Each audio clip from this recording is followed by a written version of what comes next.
All right, I'm going to start now. We're just rolling on to 3 o'clock. I'd like to welcome everybody to the I-MDRC Journal Club for March. My name is Jane Clark. I'm a retired faculty from the University of Maryland, College Park. Um, because I'm in the state of Maryland, I must tell you all that this is being recorded. If you don't want to be recorded, you need to get off because it will be recorded. I shall also say that the recording will be posted on our website along with the old journal clubs that we've had in the past. So if you haven't accessed those, if you're a member, you can go in and access those. The other thing I want to announce is that our next journal club for next month will be a little later. Little later. It will be the 23rd of April, and the paper will be on how learning to cycle influences lifestyle, an 8-country pooled analysis and person-centered approach with a lead author, Isaac Esteban. So stay tuned. If you're a bicyclist, you may be very interested in that. Again, it'll be later. This date will be posted and we'll send out a blast telling everybody this. But today, we're very lucky to have this group from the University of Tennessee, which we have this blasting at us right now. And I'll let Dimitri introduce his colleagues, but I would like to introduce to you Dimitri Brandon, who is going to present this paper today. And thank you, Dimitri, for doing this, and your advisor, Kip, who's making you do this, I'm sure. Okay, over to you. I'd ask everybody, please, to be sure you stay muted. Again, it's being recorded and also AI'd, so everything you say is recorded. Okay. All right, thank you, Dr. Clark, for having me. So my name is Dimitri Brandon. I am a third-year PhD candidate at the University of Tennessee under the supervision of Dr. Webster. And today, along with my co-authors, Talia, Abby, Devin, and Elena, I'm going to be talking about our article that's examining gender and BMI differences in the MABC performance among 18 to 25-year-olds. And I want to say thank you for Dr. Webster. This is outside of our usual research lane of preschool children, but it's been a fun project to take on and kind of see develop into a manuscript. So we know that motor skills are important for lifelong health and are often assessed in early childhood with well-documented gender and weight differences. Motor skills are viewed as a continuum with individuals displaying varying levels of skillfulness in the motor domain as they grow older. However, as we move into young adulthood, motor skills aren't as commonly assessed due to the lack of validated measures and less is really understood on what differences may persist into young adulthood. So over a decade ago, Stott and colleagues presented evidence showing that motor competence plays a critical role in health-related fitness in adulthood and introduced Seefeld's concept of a proficiency barrier. They provide indirect evidence that young adults with lower motor skills may have never crossed that critical threshold. And then another study done a little later by Stott and colleagues used a few selective motor skills and measures of health-related fitness in young adults and found that developing motor competence is important in maintaining adequate physical fitness levels. More recently, Saka and Edwards in 2019 used selective motor skills from the process-oriented TGMD and product-oriented BOT and found compelling evidence that the relationship between motor skills, perceived competence, physical fitness, and physical activity also exists in early adulthood. However, these studies relied on selective product-based measures without normative references. Together, these findings highlight the need to expand our understanding of what motor competence in young adulthood looks like, to understand the developmental trajectory across the lifespan. So at Tennessee, I also do teach various physical activity classes here. And anecdotally, it led me to ask myself, what are the current levels of motor skills in an adult? Because what I was seeing in my physical activity classes, such as pickleball, was very concerning. So got me developing this study to try and answer these questions I had in my mind. So the purpose of this research study was to examine gender and BMI differences in young adults and their motor skill performance. So moving on to the methods now. So the participants recruited from the study were all from the Southeast and Midwestern part of the United States. We had a total of 131 young adults sign up for this study. However, only 123 were included in final analyses. Just under half of our participants were male, and a majority of our participants were white. Participants were excluded in this study if they had a current injury or a concussion that impacted their motor performance. So this study was done in 1 hour in a short time frame. So participants completed a demographic questionnaire. Height and weight measurements were taken by a trained member of the research staff after the participant removed their shoes and any heavy outwear sweatshirts they were wearing. Height was measured using a stadiometer, while weight was measured using a digital scale. BMI was calculated using the standardized equation of kilograms divided by meters squared, and weight status was categorized according to the CDC's categories for adults, with BMI less than 25 as normal weight and BMI less than or greater than or equal to 25 categorized as overweight. Participants came in and completed the Movement Assessment Battery for Children, third edition, and they completed the age band 3. So the assessment we used to measure motor skills was the MABC3 for children, which recently came out with their third edition of the assessment. It still includes 3 subscales, but the normative data for age band 3 now goes all the way up to 25 now, versus in MABC2, age band 3 was originally for 11 to 16-year-olds. All procedures were followed according to the MABC3 manual. So now I'm going to go into more depth about each of the measures taken, as this is a new assessment some people may not be as familiar with. Just a disclaimer, I use this assessment battery in my motor behavior class for a lab, and my students said it was okay to use their photos for my presentation. So you might see some photos of some individuals, but none of these individuals were participants in my study. So the first subscale that I'm going to talk about is the manual dexterity subscale, which has 4 different tasks. So the first task is the drawing circles, which was updated in the third edition from following a trail, which was in the second editions. So participants sit at a table and use a red pen to draw circles as accurately as possible within the printed boundary lines using their preferred hand. They are instructed to do it as accurately as possible, but are also getting time. The score used for this task is the number of correct circles that they circle within the lines without going outside the boundary lines and without overlapping the circles. Incorrect circles are the ones that go outside the boundary lines and the circles that do not connect or overlap. The next task is the turning pegs. So participants turn over 12 yellow and red pegs with one hand, one at a time, to show the opposite color. And then they place the peg back into the pegboard. The administrator tells them the pegs cannot be turned against their body, can't be turned on the table, and it can be turned in any order that they wish. The goal of the task is to turn over the pegs as quickly as possible. Each participant gets a practice trial and 2 trials with the fastest trial used for analysis. The next task is the threading beads task. So the beads are placed in a clear box containing 12 blue beads and a red lace outside of the box. As soon as the last bead passed the middle tip, the time stops.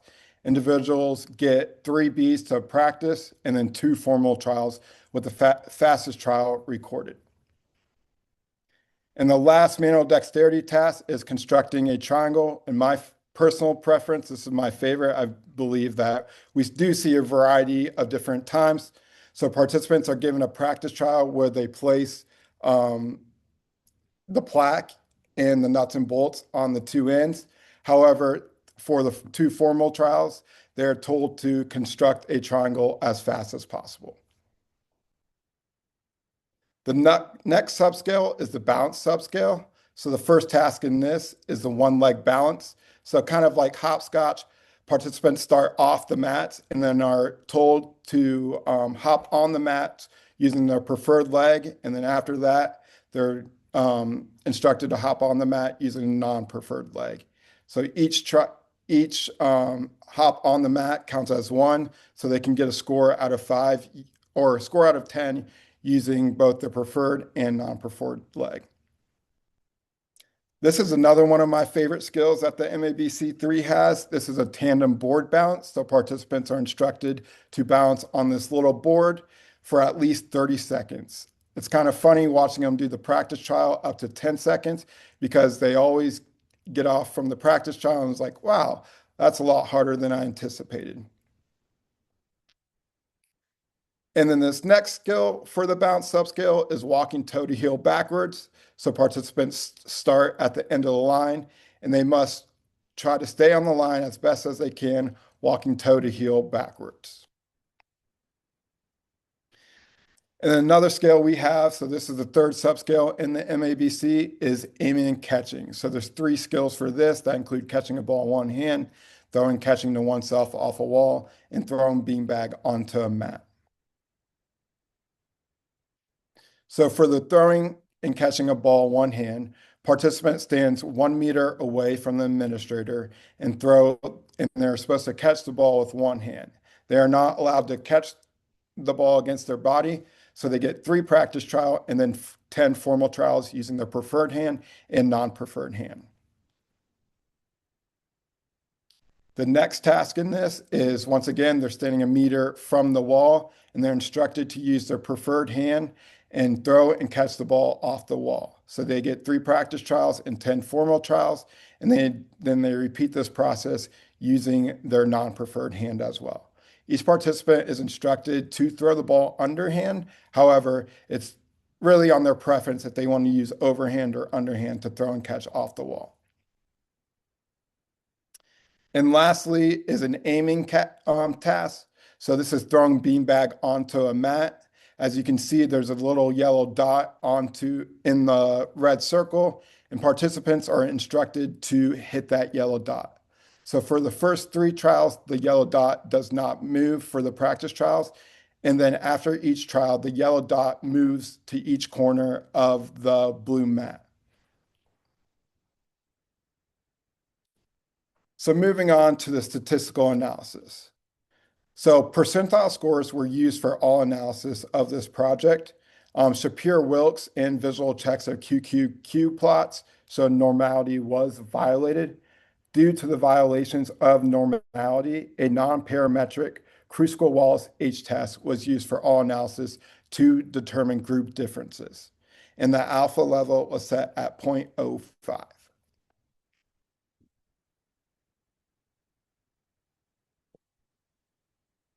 So moving on to the descriptive statistics, you can see our mean age was around 21 years old. And then just highlighting our normal weight and overweight group, we almost had an equal sample size in these groups with 63 participants being normal weight and about 64 participants being overweight. In our race/ethnicity breakdown, as I mentioned earlier, a majority of our participants identified as white. However, we did have a few participants identify as Black or African American, Asian, multiracial, and other category. So once again, percentile scores were used for all analyses. So this is just a breakdown of the percentile scores for our whole sample. As you can see, our MABC3 percentile scores were below the 50th percentile with a pretty large standard deviation. And as we go down, our manual dexterity percentile scores were in the 36th percentile with, once again, a pretty large standard deviation. So I use the graph on the left to get you oriented with a descriptive bar graph. You can see that orange represents the males and gray represents females. If P is less than 0.001, it has 2 asterisks, and if it is less than 0.05, it has 1 asterisk. And then moving on to our right, the Kruskal-Wallis results showed that females outperform males in the manual dexterity task. And then next, we see that males outperform females in aiming and catching with a large effect size. Additionally, females outperform males in the balance task with a small effect size. However, no significant differences in overall motor scores on the MABC were found, those approaching that 0.05. So next, in this bar graph, you can see the normal weight individuals are identified via the orange bar graph, and the overweight are identified via the gray bar graph. Um, Here you can see for the Kruskal-Wallis weight results, the only significant finding we had was normal weight individuals outperformed overweight individuals. And no other significant differences were found in manual dexterity, aiming and catching, and or total motor scores between normal weight and overweight individuals. So moving on to the discussion now, it is concerning participants scored below average on 10 pretty basic motor skills. As Brian and all said in 2019 about their preschool study, it's time to sound the alarm. I believe the same can be said for adults. Traditionally, the concept of the proficiency barrier has been applied to childhood. The idea that being without adequate development of fundamental motor skills, children struggle to progress to more complex sport-specific skills. But what we found in this study, this sample of young adults, is that many scored below average across multiple domains of motor performance. This raises the possibility that many may have never fully crossed that hypothetical proficiency barrier during childhood to adolescence. In other words, these deficits could reflect longstanding gaps in motor competence that were never fully addressed in that early childhood age period, potentially limiting their engagement in physical activity, fitness, and skill acquisition into adulthood.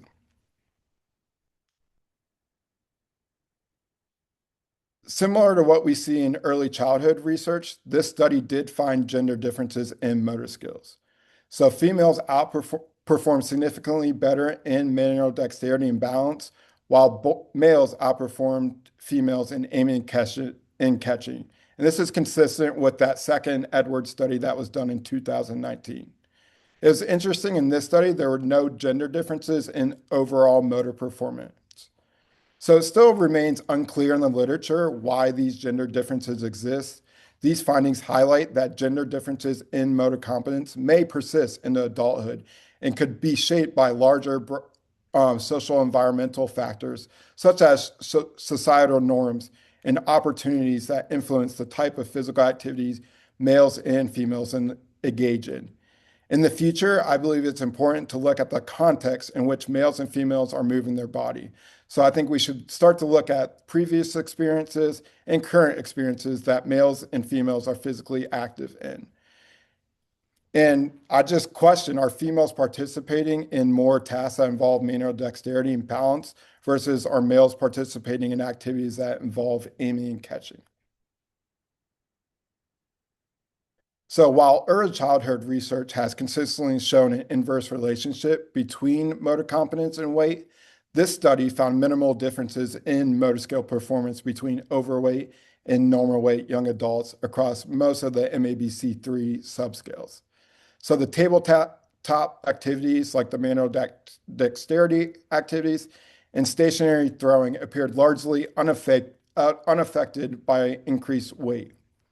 However, significant differences were found in the static and dynamic balance task, possibly due to the added challenge of moving a heavier body through space. And then further research is needed to better understand weight differences in adulthood. I think future research should also examine more detailed balance measures. For instance, using a DEXA scan of regional fat distributions can help us really understand where we are carrying weight and seeing if this distributions influence balance performance. Even more nuanced ways of understanding balance performance may include using a force plate to understand sway and path lengths of balance performance. So I truly believe that these insights contribute to the broader understanding of motor skill proficiency across the lifespan and highlight the need for continuous assessment and intervention strategies that support motor skill development beyond childhood. Future research should explore the mechanisms underlying these disparities and how they relate to broader health and fitness outcomes as we now have a normalized motor assessment we can look at. One big takeaway I took from this study, do these differences matter? Does it matter if there are motor skill differences between gender or weight status in young adulthood? So this kind of has led me to a second study looking at, which I'm going to talk about for a little second, which is not included in my article. So currently, I'm conducting a research study looking at these mediating relationships between motor competence and weight status. So I'm really interested in examining these mediating pathways of physical activity, perceived motor competence, and physical fitness that starting colleagues hypothesized in 2008 for early, middle, and late childhood. So in the future, I truly think we can look at how perceived motor competence is meeting the relationship between motor competence and weight status in young adults. And then I think including some measures, even like physical activity, we can look at physical activities of young adult and seeing if they're meeting physical activity guidelines and seeing if this relationship between motor competence and weight status is mediated by physical activity. And also physical fitness. So I've included some physical fitness measures, including flexibility and hand grip strength. And early preliminary evidence from my study indicates that physical fitness is a key mechanism linking motor competence to weight status in young adulthood. So in the study, this preliminary evidence has found a significant indirect effect through physical fitness, indicating that individuals with higher motor competence tend to have better physical fitness, which in turn is associated with healthier weight status. And then the direct effect of motor competence on BMI remains significant. Together, these findings suggest that while motor competence directly influences weight status, a meaningful portion of this relationship operates through physical fitness. And I'm going to present, if you're going to NASPA this year, I'm going to put a plug in for NASPA. I'll be presenting this data at NASPA. So I want to say thank you everyone for attending again, and thank you for all my collaborators on assisting me with this project and collecting all the data and developing this into a manuscript. Great. Thank you, Dimitri. That was very interesting. Yes, questions. So I think it'd be best if you put your questions into the chat box, and then I'll pull them out of there and even call on you. There's only 16 of us on here, so we could probably just let you ask the question directly. But let me just get started with one question. So you're getting a lot of claps here from people. That's very nice. Everybody now knows how to use the emojis. I love it. One of the things that strikes me when you talk about grip strength, back in the day when I was in graduate school, we spent a lot of time on grip strength and its relationship to physical fitness. Is this still holding up? I don't really know that, but I was teaching tennis at that time, so I was into getting grip strength for all of my class before the class was going on. But so what is that still hold up that because you didn't talk about cardiovascular fitness? Yeah, so I wanted to, yeah, so it still holds up. I'm actually collaborating with some people in our exercise physiology department, and they said hand grip strength is a good indicator of physical fitness. So they said the literature out there shows that people use hand grip strength to look at physical fitness. So that's a reason I included it into Hmm. my second study. And it's quick to be able to assess. Yeah, yes, Yes. quick and practical. It's good and practical. Okay, so let me just check on this chat. I asked people to ask a question. Where did my chat box go? Okay, so the University of Michigan asked a question because they're that whole group back there. Um, Very interested in, do you plan on examining the combined effect for sex and BMI in future studies? Yes, because I think it's important to kind of parcel out what part of those meeting relationships, including sex in that. So yes, in the study wrapping up. I have about 50 participants right now, but I plan on including sex and BMI in those future analyses as well. So I wasn't aware of this increase to the next bandwidth, as it were, for the MABC3. Remember, I'm retired. So how do you see the difference between MABC2 and 3? Obviously, in terms of, I guess I'd say the validity of it for adults? What was your sense of that as a valid instrument for adults? Yeah, anecdotally, like I don't have the findings to back that up right now, but anecdotally, I think some of the assessments on MABC can kind of be too easy. And then for my participants, particularly like the motivation, some of them were really motivated to go as fast as possible and to get the best scores possible. But however, some others weren't. And so they were just kind of taking their time, but we kind of reminded them throughout the process to go as quick as possible. And so, yeah, I feel like I'm not giving a good answer on the validity of the assessment, but Yeah, well, it's kind of, I mean, what's the point? I mean, there's with any valid measure, you have to have sort of an endpoint that you're trying to say this is valid because it assesses competence. And yeah. then that asks the question, what is motor competence? Now, I'm not going to ask you that because that Okay. sounds like a comprehensive exam question.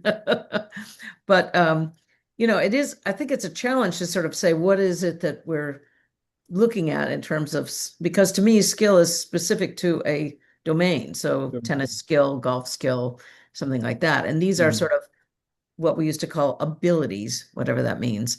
But the sort of relationship of something that isn't really the golf swing, it's something else, if you understand my point. Yeah, yeah. So, and that's why I think with the gender differences that we saw in this study, like anecdotally, I think females maybe participate in Pilates or some yoga, especially at Tennessee. I always hear, oh, we're going to Pilates and yoga class. Mhm.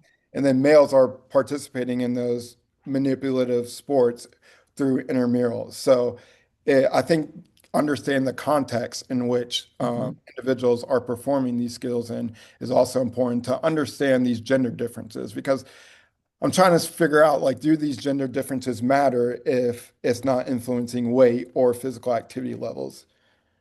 Yeah. Well, the other thing would be, you used, you recruited from your activity classes, but I wonder if you recruited from the intramural teams for women's soccer or the men's Mm. soccer teams. And so you actually picked women who participated in sport, like any sport, running or Mm. whatever it might be, gymnastics, and sort of rather than just an ubiquitous group of kids, as it were. Yeah. Might get a little bit different. And the other point I want to make, and this is a general point to all of you, because we work at universities, we tend to draw from college educated or about to be college educated students. But I'm always wondering what is going on in the real world, like the people Mm. who don't go to college.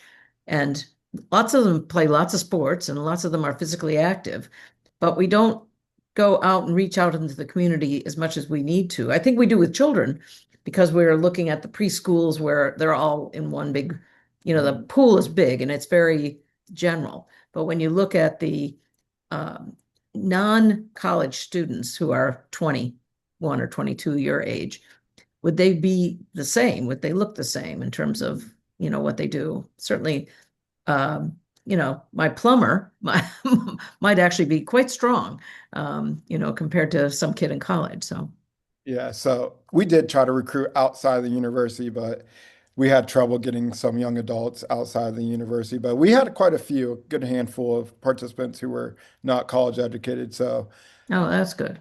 yeah. Yeah, and Nick Fierce has said along that line at UT, are the activity courses primarily kines students or undergraduates in the student body in general?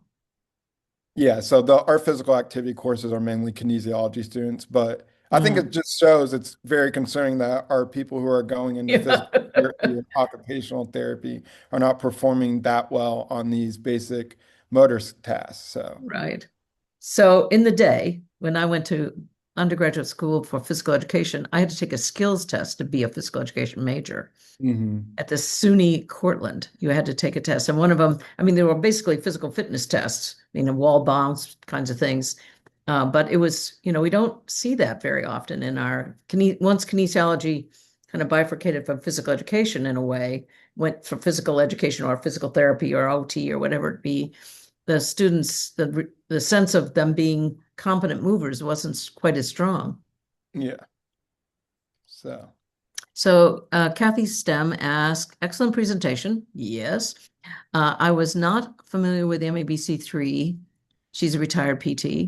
We love retirees. I use the MABC2 as part of my dissertation, looking at whether teachers were able to identify students with DCD.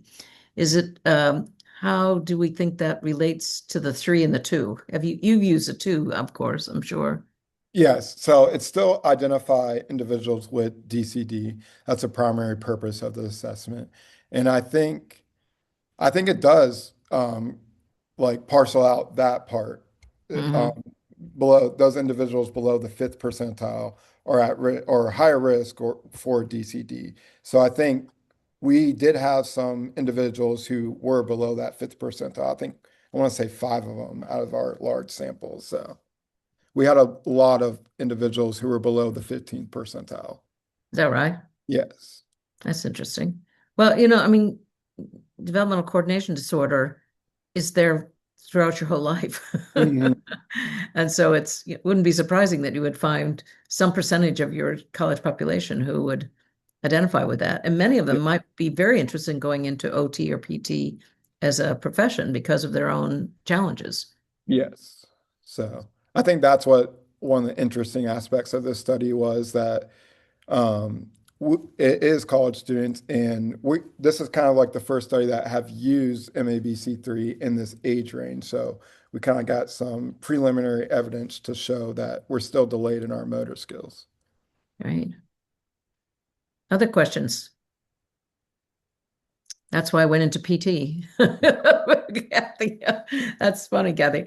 Um, were you identified? I don't mean to call you out here. Were you identified as being uncoordinated when you were a kid, or is that just a self-assessment? You can unmute yourself, Kathy. It's okay. No, it was a self-assessment. And I chose to work in the public school system and got involved with children who were clumsy and then got Mhm. into studying DCD. Right. But you're a physical therapy, not an occupational therapist. Yes. Yeah, Yep. because the OT people call them, what is it? Uh, Oh, dyspraxic, well, dysprax. dyspraxic was person at Hopkins called them that, but it was the okay perceptual motor. No, it isn't. I've lost the term. It's not DCD though. It's okay. Somebody else help Well, me on this. yep. I thought it was developmental dyspraxia, Well, but I dyspraxia was the woman who first identified it, but it's developmental coordination disorder became the more modern term than dyspraxic. Yeah, but you're right. It's okay. No, it's not developmental. It's developmental coordination disorder, which is what DCD stands for. Um, what do the OTs call these kids? Because they go to, it's not perceptual motor. This is what happens when you get old. You lose these words. too. Yeah, I forget. Okay, somebody else help me out with this. Kip, don't you know what the OTs call this? I'm Googling it. That's all I can think of right now. What is it? Oh dear. There's another term for it. Oh dear. I'll put it in the chat if I can find it. Yeah. Well, NIH calls developmental coordination disorder dyspraxia because that's the term. The woman who's at Hopkins was the person who called it dyspraxia well before everybody else did. Okay, so Alyssa Heim says to everyone, what should college students do? Do about what, Alyssa? Do to become more skillful? Yeah, I think that's probably where she was going with It's that. going for that, yeah. That's a good question, Alyssa. I think a large part is we also need to look at their physical activity levels. I think if we look at our screen time is probably really high. So just getting outside or just participating in different motor activities can improve motor skills. That's a good question. That's kind of stumping me.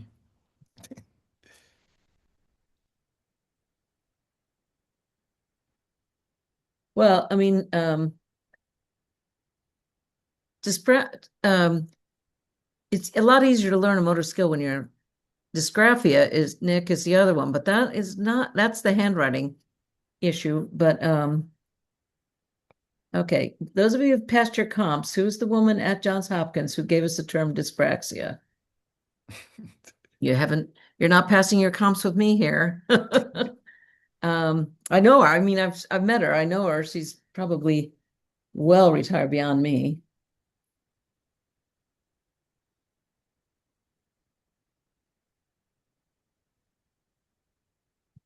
Okay. So nobody answered the question, what should college students do? You should get off their butt and move. Yes, yes. Whoop, I shouldn't have said that on tape.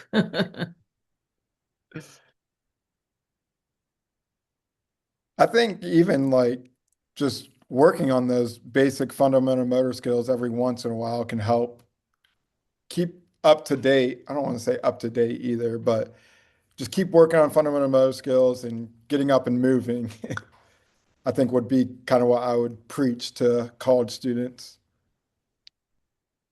Sensory integration. Friedrich, you're my winner here. Yes, sensory integration disorder. That's the term I'm looking for, the SI disorder. Thank you, Friedrich. I love you. Yes, it is SI. That's the term for the longest time when you would, at least in my experience with the school districts, the schools in Maryland anyhow. Yes, what's the prize for you? I'll buy you a beer at the next I-MDRC meeting. So the OT, so I would go and talk to a school district, and the OTs I'd be talking about developmental coordination disorder, and they would say, oh, that sounds like sensory integration, which is what they would diagnose these children with. And then they would go off to a OT clinic and basically do many of the same things you would do, mostly with handwriting, because the kids, as most of us know, these kids are generally found with their difficulty with handwriting. Though now that nobody does any handwriting anymore and they all keyboard, I wonder if we don't see these kids, because that was one of the accommodations the children who had sensory integration problems, the accommodation that was given was that they used keyboards. So they didn't, because they had trouble doing cursive writing or even any kind of handwriting. In fact, there's a program called Handwriting Without Tears. Okay, Kathy says Samuel Orton, but it's not Samuel Orton. Oh, hang on.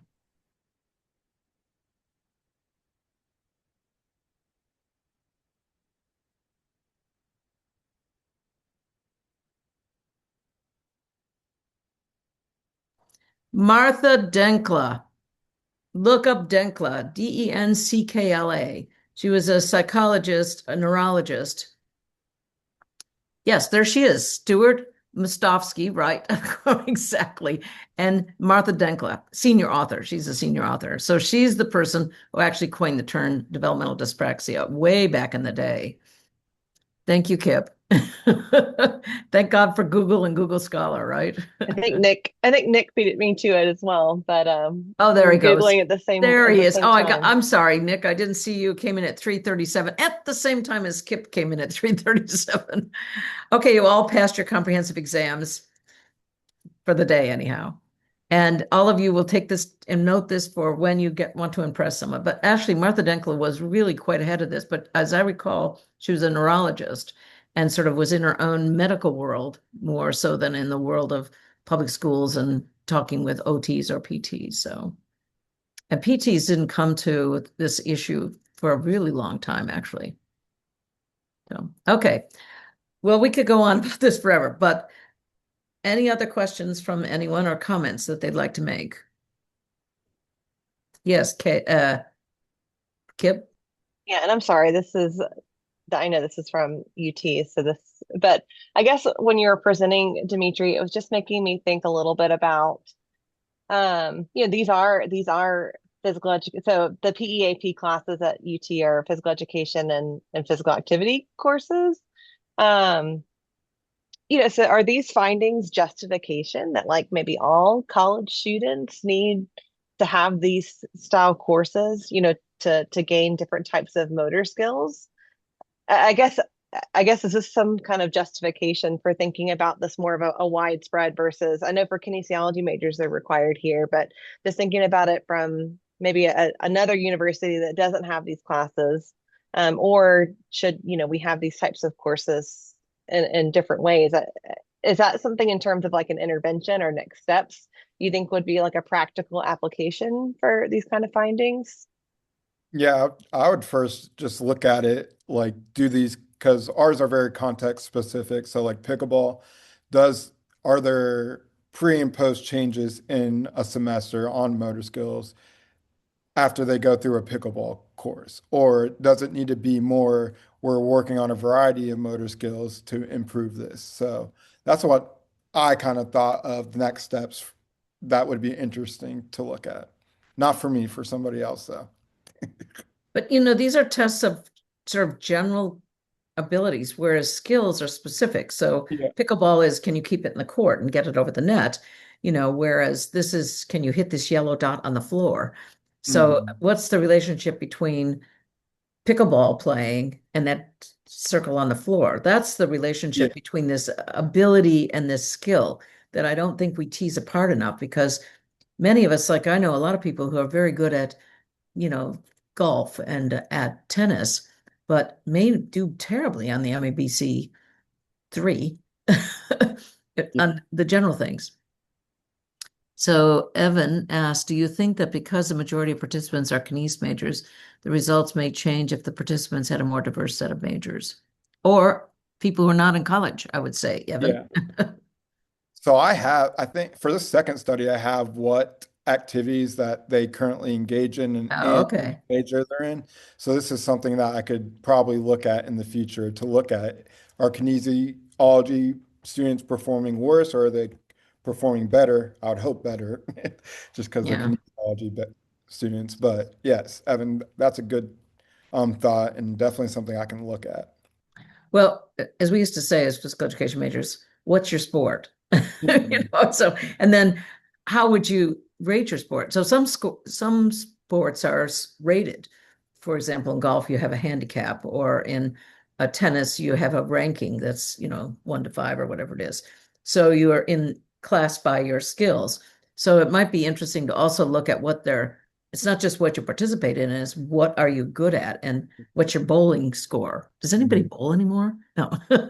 But kind of things. Though, I mean, I think it's like because you can be very skilled, but not necessarily have these general abilities or these generalized skills or performances. Yeah. I don't know. It's something to think about. All right. Any other questions? Dimitri's thinking, am I done yet? Am I done yet? You're doing a great job and you've created lots of questions. And now everybody knows who Martha Denkla is. Go look her up. And SI, right? And Kathy and I, retirees, we're very happy. Okay. Anything else? Anybody else? Nope, I appreciate everyone attending. I appreciate it. Okay, and I'm going to stop the recording. Everybody, thank you very much. There's lots of applauses, the little arrows going up. Some people have gotten off. I'm going to stop recording. And I will